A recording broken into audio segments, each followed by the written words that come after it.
Your sister deserved that house. You should be honored to help my parents. Said after I confronted them about the mortgage they'd secretly taken out in my name. So I said I'm honored to see you all in prison. I'm going to start with the moment my world basically imploded. It was a Tuesday morning, 11:43 a.m.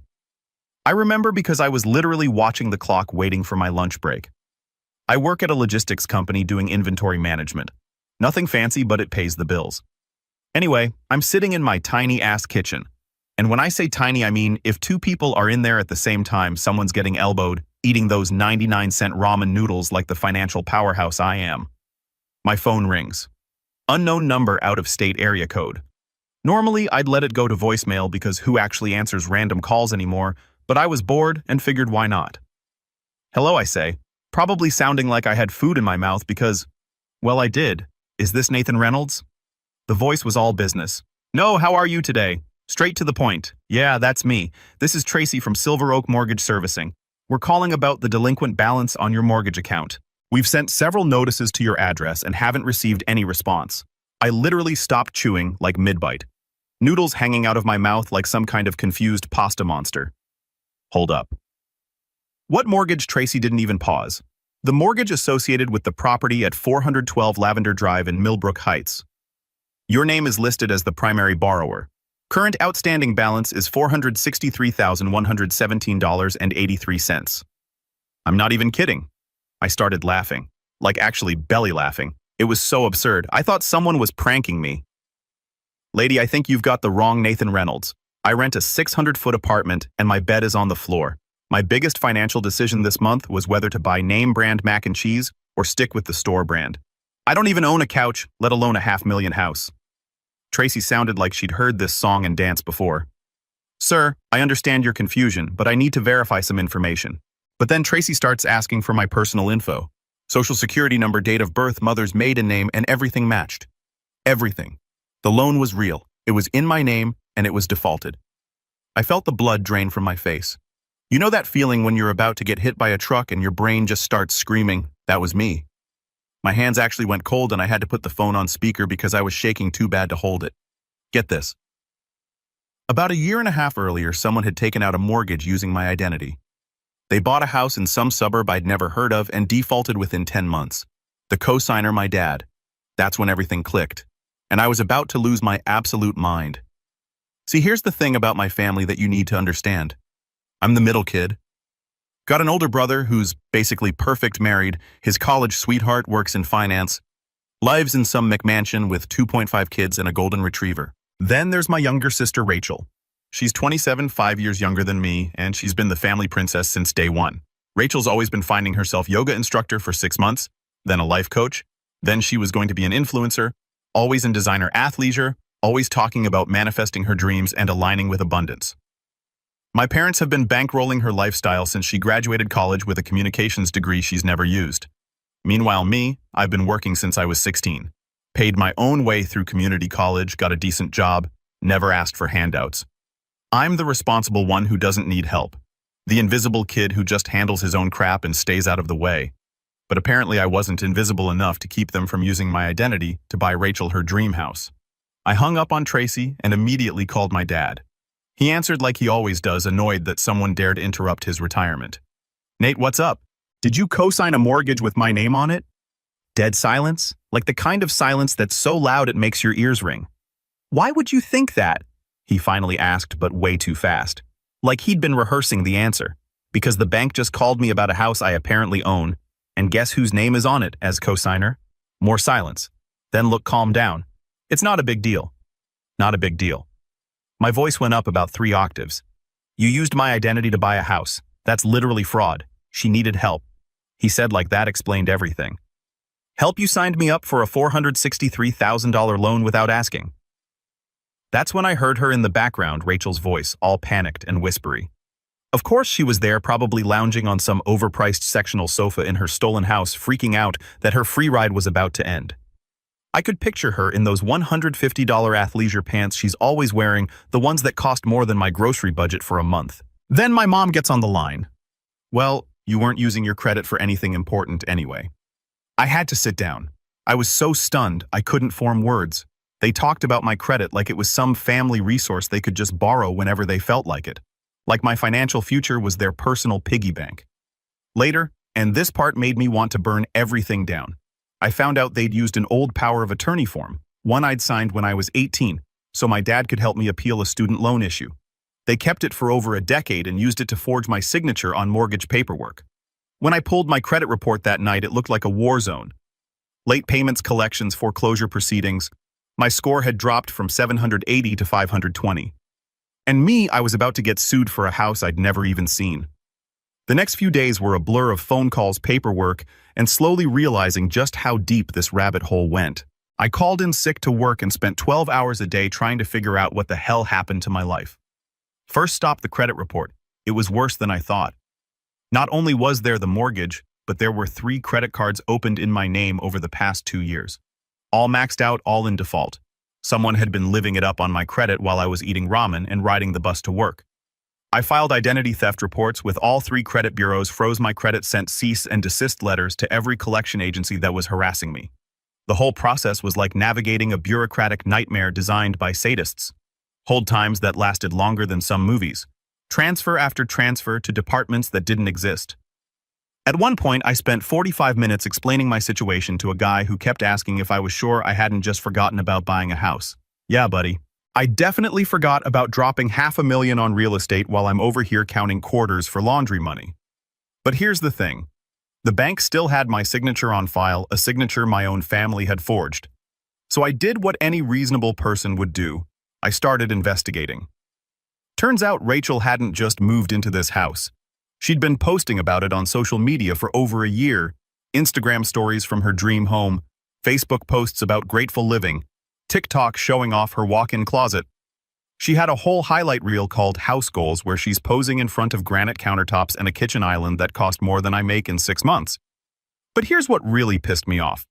While I'm getting collection calls and foreclosure notices, she's throwing parties, wine nights with her yoga friends, manifestation circles in the living room. She even hosted a vision board workshop where she charged people $200 to cut pictures out of magazines in her stolen house. The audacity was unreal. I started digging deeper, called the mortgage company, pretended to be verifying information, found out the application listed my income as $147,000 a year. I've never made more than $63,000 in my life. The employment verification said I was a senior operations director at some company I'd never heard of. So not only did they steal my identity, they completely fabricated my entire financial profile to qualify for the loan. But wait, it gets better. I drove by the house one weekend just to see what $500,000 of my ruined credit had bought. It's in one of those new developments where all the houses look exactly the same and the HOA probably fines you for having the wrong shade of beige mailbox. Big modern with those huge windows that scream, "I have more money than sense." Rachel's white Mercedes was in the driveway.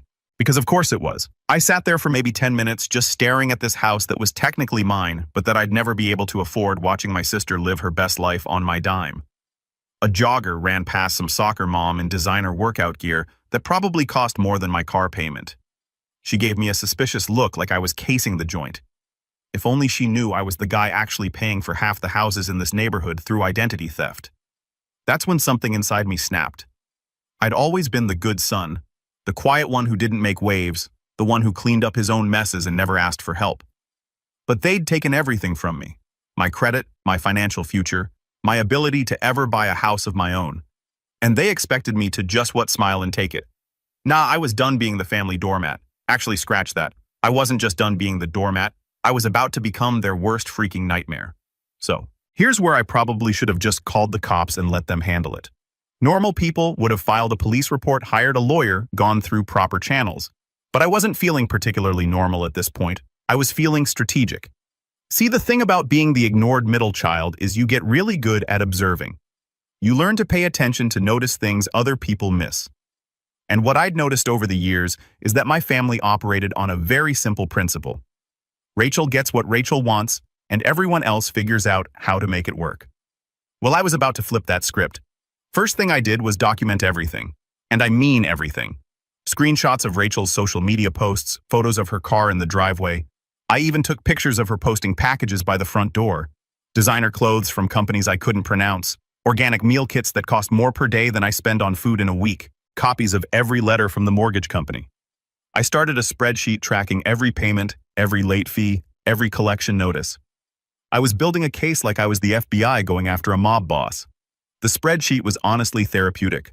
Color-coded tabs cross-referenced data hyperlinks to supporting documents. My coworkers would have been impressed. I'd never been this organized about anything in my life. But I guess nothing motivates you like righteous fury and the prospect of financial ruin. But I needed help, professional help. So I called my friend Jenna from college. Now, Jenna and I weren't super close or anything, but we'd kept in touch over the years. She's a lawyer now, specializes in identity theft and financial fraud, smart as hell, and tougher than a $2 steak. She owes me a favor from when I helped her move during a rainstorm.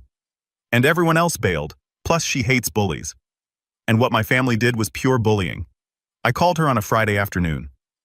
Jenna, I need to ask you something and it's going to sound crazy, try me.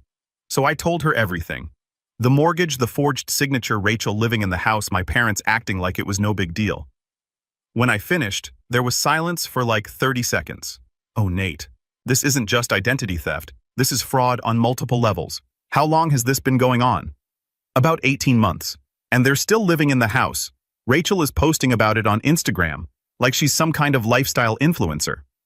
Jenna laughed, but it wasn't a happy laugh. It was the kind of laugh lawyers make when they smell blood in the water. Oh, we're going to bury them. Can you come in Monday? Bring everything you've got. Monday couldn't come fast enough. I'm fast. Jenna's office is downtown. One of those glass towers that makes you feel important just walking through the lobby. The elevator had that new money smell, leather and expensive cologne. And the dreams of people who can afford $400 an hour legal fees. Made my Target clearance button-down feel even more inadequate than usual. She took one look at my folder of evidence and started grinning like Christmas morning. This is beautiful, she said, flipping through bank statements and credit reports. They didn't just forge your signature, they created an entirely fictitious financial profile. Look at this income verification. The letterhead is from a company that doesn't exist. The notary stamp belongs to someone who moved to Arizona 3 years ago. So what can we do? We can do a lot. But first I need to ask, how far are you willing to go with this? I thought about Rachel's Instagram posts, her manifestation workshops, her wine nights in the house I was paying for. All the way. Good, because I'm about to introduce your family to the concept of consequences. Jenna laid out the plan. First, we'd file a formal fraud complaint with the bank demanding a full investigation into the loan's origination. We'd request all documentation, including the original applications and any supporting materials. Then we'd file a civil suit for damages. Not just the money, but emotional distress, credit damage, lost opportunities. But here's the kicker. We weren't going to warn them. No phone calls, no family meetings, no chances to work it out. They'd made their choice when they forged my signature. Now they were going to live with the consequences.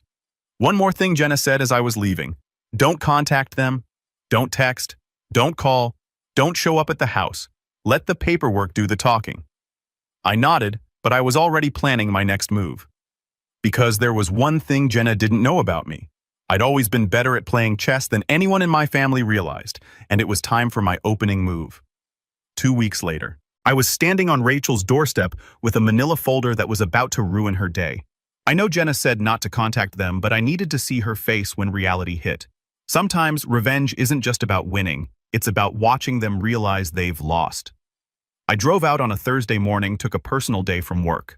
No warning, no heads up, just me and a rental car and a folder full of legal documents that would make any normal person stoned. The house looked exactly like Instagram. Perfectly manicured lawn, those expensive-looking decorative rocks, everything screaming, I have money. Rachel's Mercedes was in the driveway, probably detailed and waxed because God forbid anyone thinks she couldn't afford car maintenance. I knocked once, not hard, just enough to make the door rattle. Rachel opened it and for half a second she looked genuinely surprised. Then her face morphed into that fake smile she'd perfected over the years. The one that says, I'm innocent and you're overreacting, Nate. Oh my God, what a surprise. She chirped like she hadn't just financially nuked my life. What are you doing here? We need to talk. Okay, sure. Come in. Do you want something to drink? I just made this amazing turmeric latte that's supposed to reduce inflammation and align your chakras. I wanted to punch something, preferably her face, but I kept my voice level. I'm here about the mortgage. Her smile flickered just a little. What mortgage? The one you took out in my name for this house? The one that's currently in foreclosure? Oh, that, she laughed. Actually laughed. That was Mom and Dad's idea. And you weren't using your credit for anything anyway. So what's the big deal? The big deal. The big deal. I stepped inside and immediately wanted to burn the place down. It looked like a Pinterest board had exploded. Fake plants everywhere because God forbid she actually waters something. Those wooden signs with stupid inspirational quotes like live, laugh, love, and blessed beyond measure. And a banner over the kitchen sink that said, good vibes only. The freaking irony was thicker than the organic coconut milk in her designer refrigerator. The whole place screamed, I watch too many HGTV shows and have no actual personality. Gray walls, white furniture, those stupid throw pillows that cost $80 each and serve no actual purpose. It was like walking through a furniture showroom where someone with no taste had unlimited money to waste. The big deal, I said, pulling out my folder, is that you committed fraud, multiple felonies, actually. I spread the contents across her perfect white coffee table. Bank statements, credit reports, legal documents, and my personal favorite, a cease and desist letter from Jenna's law firm. Rachel's eyes went wide. What is all this evidence? Copies of the forged mortgage application documentation, of the fake income verification credit reports showing what you did to my score identity theft filings. And this. I pulled out the last document, a letter from my attorney. She went pale. Like actually pale. Your attorney? Yeah. Jenna Morrison. She specializes in identity theft and fraud cases. Really good at what she does. She's already filed complaints with the bank and the state attorney general's office. Rachel sat down hard on her pristine white couch. Nate, come on, we're family. Family doesn't forge each other's signatures on $500,000 loans. That's when my parents walked in. Perfect timing, really. They'd probably been listening from the hallway trying to figure out how to spin this. Nathan, my mom, started using that disappointed voice she'd perfected over the years. What's all this about? It's about the mortgage you helped Rachel take out in my name, the one that's destroyed my credit and put me on the hook for over $463,000. My dad crossed his arms using that intimidation pose that worked when I was 12, but just looked pathetic now. Now hold on. This is being blown out of proportion. It was supposed to be temporary. Temporary, I laughed. It's been 18 months. The house is in foreclosure. My credit score dropped 260 points. How exactly is that temporary? We were going to tell you, my mom said. When the sheriff showed up to repossess my imaginary assets, Rachel finally found her voice. I can't afford to refinance. My credit isn't good enough. Not my problem anymore. I started gathering up the papers. See, here's what's going to happen. Jenna's filing a civil suit next week. We're going after damages, the loan amount, legal fees, credit repair costs, emotional distress. The bank is conducting a full investigation into the fraudulent documents, and the state attorney general is looking into potential criminal charges. The room went dead silent. My dad's mouth was opening and closing like a fish. My mom looked like she was about to cry. Rachel just stared at me like I'd grown a second head. You can't be serious, my dad finally said. Dead serious. You used me. You forged my signature. You ruined my credit to buy Rachel a house she couldn't afford. And then you expected me to just smile and pay for it. I headed for the door, then stopped. Oh, and Rachel, nice Instagram posts, by the way. Really helps establish that you've been living here knowingly and willfully. Jenna's going to love those. I walked out and didn't look back, but I could hear Rachel starting to cry through the door. Good. It was about freaking time. You know what they say about revenge? It's a dish best served cold. But what they don't tell you is how satisfying it is to watch everything fall apart in real time. 3 days after my little visit, Rachel called me 6 times. I didn't answer. Then came the texts. Nate, please call me back. We need to talk about this. The bank called. They're asking all kinds of questions. Mom's having chest pains. You're literally giving her a heart attack. Fine. Be a jerk, but this isn't over. I screenshotted everything and forwarded it to Jenna. Evidence of continued harassment and guilt manipulation. She said, keep them coming. The next week, things started getting really interesting. See, Jenna had this friend Alicia who worked in compliance for Silver Oak Mortgage, the same company that was about to repo Rachel's dream house. Alicia couldn't give us inside information, but she could make sure our fraud complaint got the attention it deserved. And boy, did it get attention. Turns out when you file a fraud complaint with enough evidence to bury a small city, banks take notice. Silver Oak launched a full internal investigation into the loan's origination. They pulled every document, interviewed every employee who touched the application, and started asking some very uncomfortable questions, like how did a logistics coordinator with a $63,000 salary qualify for a $463,000 mortgage? The math doesn't even work if you throw in my excellent credit at the time. Banks have these little things called debt-to-income ratios that prevent regular people from getting loans they can't afford. Apparently, my fictional alter ego made enough money to laugh at such pedestrian concerns. And why was the income verification printed on letterhead from a company that didn't exist? I actually Googled the company name, Pinnacle Logistics Solutions. Zero results, not even a placeholder website or a LinkedIn page. They literally made up a business just to fraud me into home ownership. And who the hell was this notary who supposedly witnessed my signature, but had been living in Arizona for 3 years? The deeper they dug, the worse it got for my family. The fake income docs, the forged power of attorney, the completely fabricated employment history. It was fraud so obvious a blind man could see it. But here's my favorite part. Remember those credit cards that were opened in my name? Turns out Rachel had been using them like her personal ATM, designer clothes, spa treatments, her stupid manifestation retreats. She'd racked up over $40,000 in debt across 3 cards, all in my name, all while posting about financial freedom on social media. The receipts were wild. $400 for something called Reiki energy cleansing, $200 for crystal-infused water therapy, a $1,500 charge to a place called Divine Feminine Awakening Retreat, where apparently you pay premium prices to sit in a circle and talk about your feelings while eating overpriced organic snacks. Jenna subpoenaed her bank records as part of the civil suit. What they showed was beautiful. Rachel wasn't just broke. She was hemorrhaging money like a fire hydrant. Personal trainers, life coaches, something called crystal healing therapy that cost $300 a session. And my personal favorite, a $7,000 retreat called Manifest Your Millionaire Mindset. The woman who couldn't afford her own mortgage was paying $7,000 to learn how to think rich. Meanwhile, every single payment on the house until they stopped had come from my parents' account.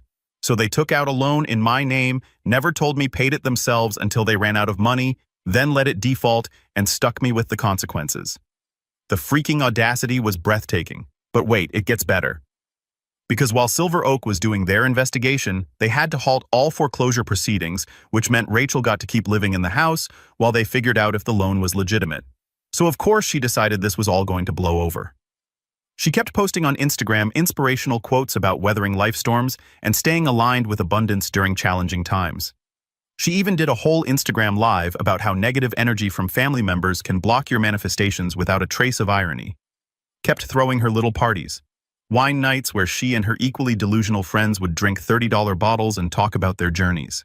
Even started a GoFundMe for unexpected legal expenses where she painted herself as the victim of a family misunderstanding.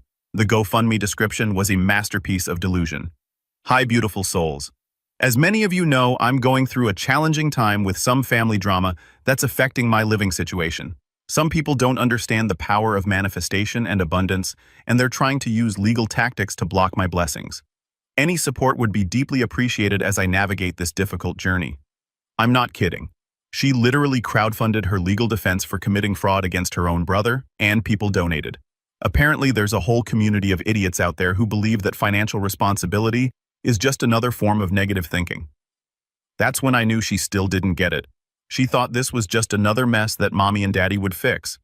Another problem that would go away if she ignored it long enough. She was about to learn how wrong she was, because Jenna had been busy, while Rachel was manifesting her way out of consequences.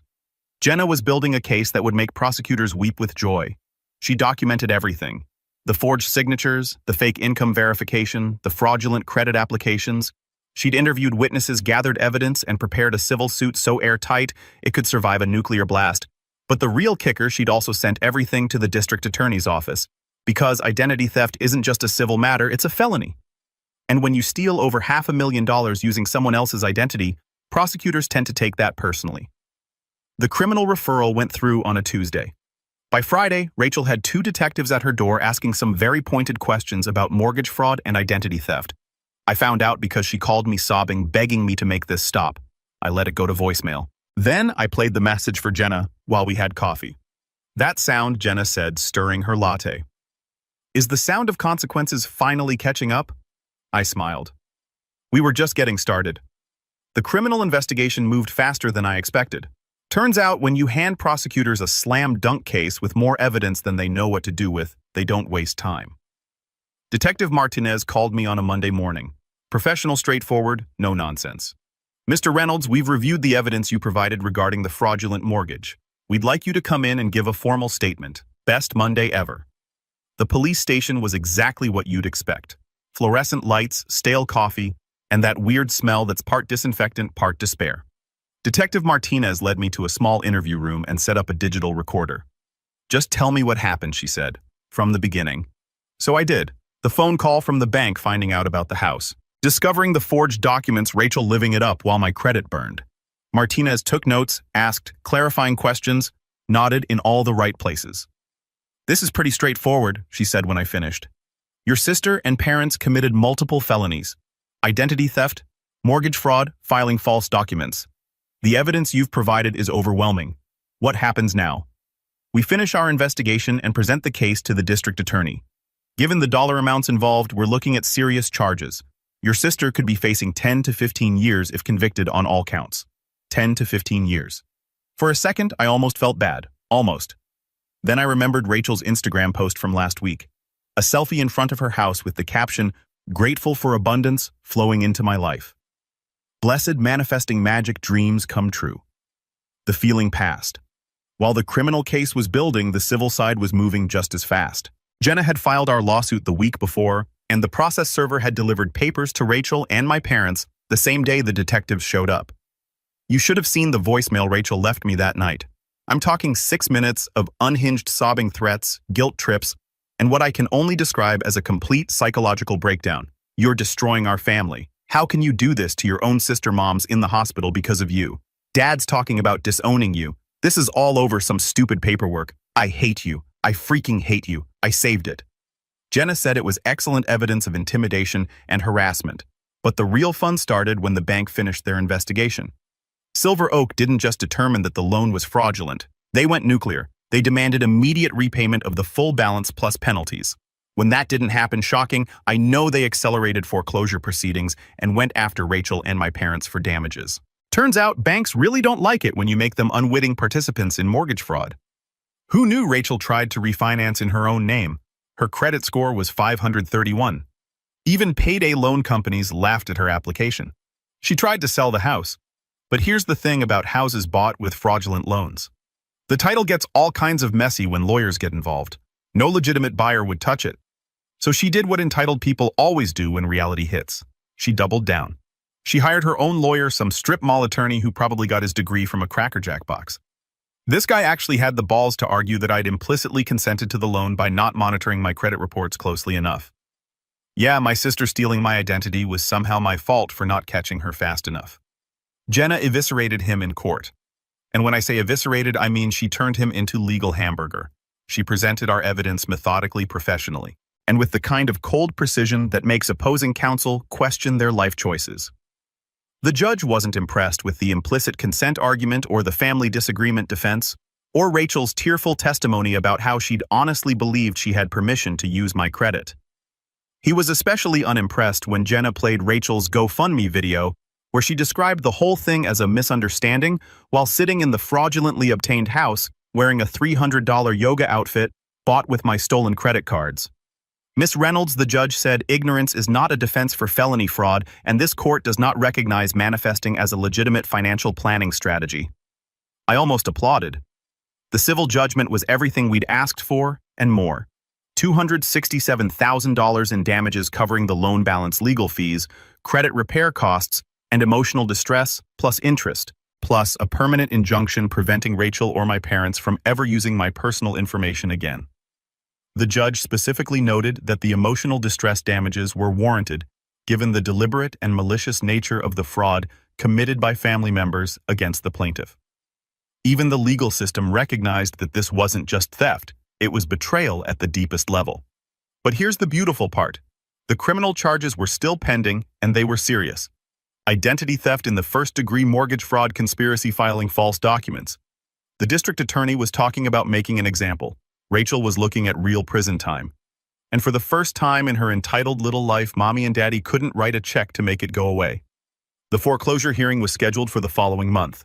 I made sure to get the date and time from Jenna because I was absolutely going to be there to watch. The foreclosure hearing was everything I'd hoped for, and more. Picture this.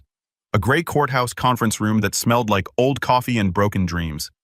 Rachel sitting at a cheap folding table, with her discount lawyer wearing a white blazer that probably cost more than my rent, clutching a Starbucks cup like it was a life preserver. She saw me walk in and her face just crumbled like watching a sandcastle get hit by a wave. For once in her life, she couldn't fake a smile. My parents were there too, looking like they'd aged 10 years and 2 months. My dad kept glaring at me like this was somehow all my fault. My mom was doing that thing where she clutches her purse and looks around like she's expecting someone to rescue her. Nobody was coming to rescue them. Not this time. The bank's lawyer was a sharp woman in her 50s who looked like she ate foreclosures for breakfast. She laid out the facts without emotion: late payments, default, fraudulent origination documents, failure to cure despite multiple opportunities. Then Jenna stood up. She didn't need to say much.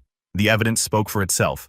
Forged signatures, fake income verification, identity theft, credit card fraud. She methodically destroyed every argument Rachel's lawyer tried to make. But the moment I'll remember forever was when the judge asked Rachel directly, "Miss Reynolds, did you obtain explicit written consent from your brother before using his identity to secure this mortgage?" Rachel opened her mouth closed. It looked at her lawyer, looked at my parents, finally whispered, "No." "And did you make any payments on this loan from your own accounts?" "No." "And are you currently employed with sufficient income to maintain the mortgage payments?" Longer pause. "No." The judge nodded and made some notes. "The foreclosure will proceed as scheduled. The property will be sold at public auction in 30 days. Mr. Nathan Reynolds is hereby released from all liability pending resolution of the criminal fraud case." He looked directly at Rachel. "Miss Reynolds, I strongly suggest you seek legal counsel regarding the pending criminal charges. This court has seen sufficient evidence of deliberate fraud to recommend prosecution to the fullest extent of the law." Rachel started crying. Not the pretty tears she used to manipulate people, but ugly, desperate sobs. Her perfect Instagram life was literally being auctioned off piece by piece. My dad tried to corner me outside the courthouse. "You didn't have to do this. We could have worked something out." "We could have," I agreed. 18 months ago, before you forged my signature and ruined my credit, she's your sister and you're my father. Didn't stop you from throwing me under the bus for her." My mom was full-on ugly crying now. "How can you be so cruel? We raised you better than this." I looked at her for a long moment. "No, you didn't. You raised me to be quiet and grateful while Rachel got everything she wanted. You raised me to clean up other people's messes and never ask for anything myself. But you know what? You didn't raise me to be a doormat." Rachel hadn't said a word during this whole exchange. She just stood there in her expensive blazer mascara, running down her face, looking like her world had ended because it had. The house sold at auction 3 weeks later. Some investor bought it for $380,000. A steal, really. But that's what happens when properties have legal clouds hanging over them. Rachel had to be physically removed by the sheriff's department because she'd barricaded herself inside claiming squatters' rights. I wasn't there for that part, but my neighbor's cousin's friend posted the video on TikTok. It went viral locally. Influencer dragged out a foreclosed dream house, got like 200,000 views. The criminal trial took 8 months. Rachel pled guilty to avoid prison time. But she still got 3 years probation, 500 hours of community service, and a felony record that'll follow her forever. My parents got 2 years probation each as co-conspirators. The civil judgment still haven't seen a dime. Rachel's broke. My parents sold their retirement condo to pay lawyers, and you can't squeeze blood from a stone. But that's okay. I never expected to collect. I got something better than money. I got my life back. My credit score is back up to 720. I bought a small condo last month. Nothing fancy, but it's mine in my name with a mortgage I can actually afford. I sleep on a real bed now, not a mattress on the floor. Got a couch too. Even splurged on one of those fancy coffee makers. Rachel. Last I heard, she was living with some guys she met at her court-mandated financial responsibility classes. She deleted all her social media after the TikTok thing went viral. Probably for the best. My parents tried reaching out for my birthday. Sent a card about healing family wounds and forgiveness. I threw it away unopened. Some wounds don't heal. Some forgiveness isn't earned. But here's the thing I never expected. I'm not angry anymore. Not bitter, not resentful, just free. Free from their drama, their manipulation, their expectation that I'd always be there to clean up their messes. I posted this story on a financial advice forum a few months ago anonymously. Obviously, it blew up. Hundreds of comments from people with similar stories. Parents who destroyed their kids' credit, siblings who committed fraud, families who taught shame instead of accountability. That was the real victory. Not the lawsuit, not the criminal charges, not even watching Rachel get dragged out of her house by deputies. It was realizing I wasn't alone. And neither were all those other people who'd been used and manipulated by their own families. Sometimes the best revenge isn't destruction. It's just refusing to be a victim anymore. Actually, scratch that. Sometimes the best revenge is destruction and refusing to be a victim.